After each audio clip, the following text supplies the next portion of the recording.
This is the flood control project done in the city of Manila 2022, 2023, 2024, and 2025, amounting to more or less 14 billion done in Manila. So most of it finished already.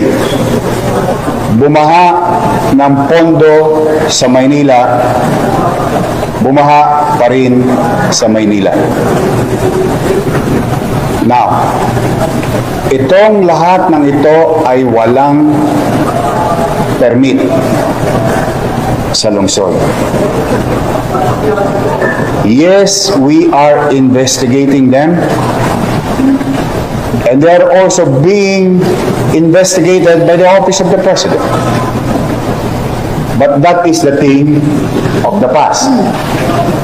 Sad to say, ulitin ko, bumaha ng pondo sa flood control sa Maynila, amounting to 14 billion, and yet the people of Manila and those people studying, working, doing business, going in and out of Manila, continue to suffer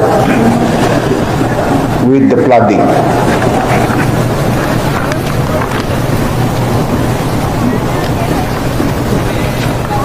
Gusto niyo malaman per district?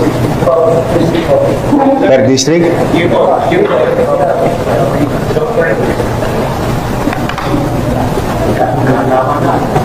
Ginala.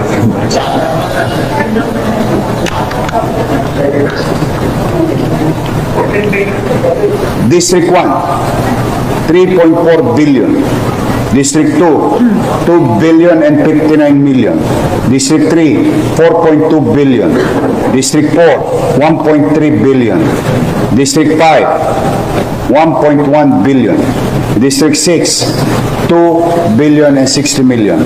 Total of 14 billion, 313 million, 132,309 pesos and 12 centavos from project allocation for the year 2022, 2023, 2024, and